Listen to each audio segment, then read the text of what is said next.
Hammersmith Broadway, one of the busiest junctions in London, and the main road that's going across the top there was the A4. We'll come back to that again in a second. So, this is the ride off of the Broadway and around onto Hammersmith Bridge Road. First thing we come across is the pedestrian crossing, followed by a warning of a bus lane. Um, and some information telling us that cyclists are fine on that bus lane.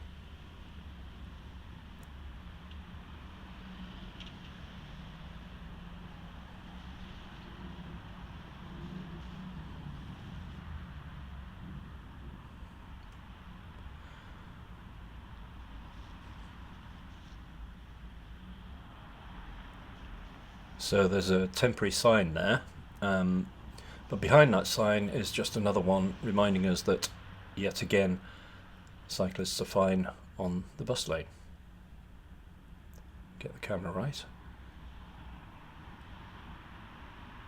Okay. And then a normal road sign telling us where we can go in the different directions. You'll see that the main flyover, this is a junction from West London into the main flyover, which heads out into the West Country, and Heathrow Airport, very, very busy. As a cyclist coming along here, the best thing to do is always stay left and stay out of the way of all the traffic. Now, the reason for stopping here is to look at the absolute potpourri, I suppose you could call it, of signs. As you can see, that cyclist is just playing it safe and staying left as much as possible. But here we've got blue, blue, blue, a bus stop. We've got a pedestrian crossing. We've got signs on the roads. We've got a directional sign on the right. All sorts of stuff going on. Suffice it to say that each one of these blue signs so far tells us that we're okay in the bus lane. So we'll continue.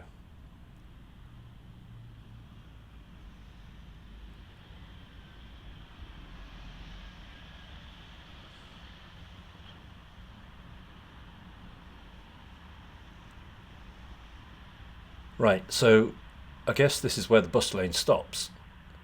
It doesn't stop for long, admittedly. As you can see there, I don't know, 10 metres or so? Anyway, the main point of focus here and concern for any cyclist is the pedestrian crossing. On the right-hand side is a standard road sign that tells us that cycling is okay in the left-hand bus lane.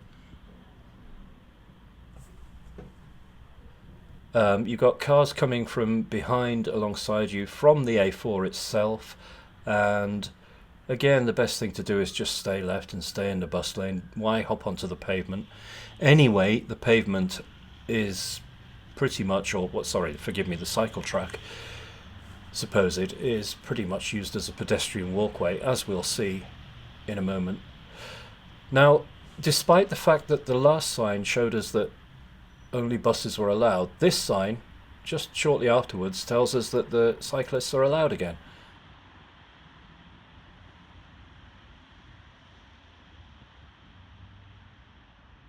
As we can see now, there is a pedestrian coming along the cycle path, blissfully unaware that that is technically a cycle path.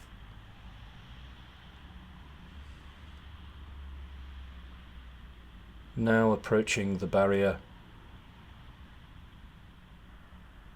there's another sign that does tell us that buses only. Very confusing, all of this. And bear in mind that at the time of the accident, this was all bathed in dazzling sunshine that was low and straight ahead across the bridge.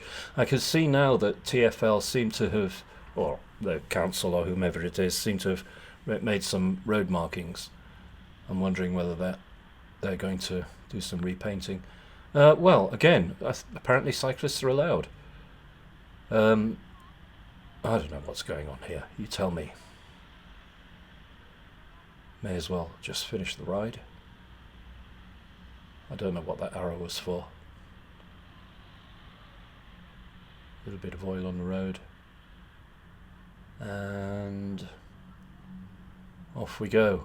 Talking to those guys that were on the left there, apparently there's sometimes they have to check the weight of the bus for going over the bridge, and sometimes they have to manually operate it, and that's what they're doing there.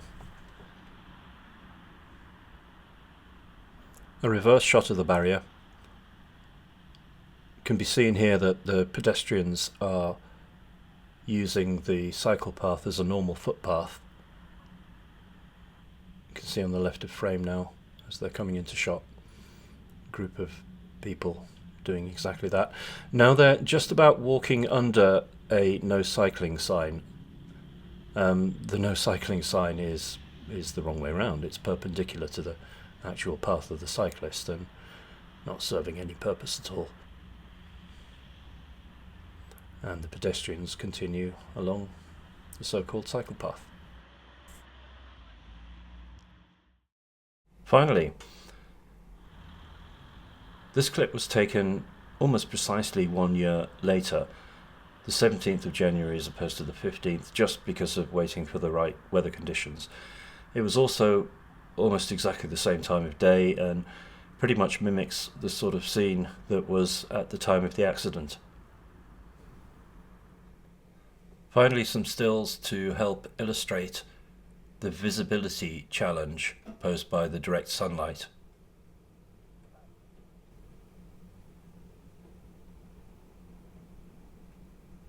Thank you.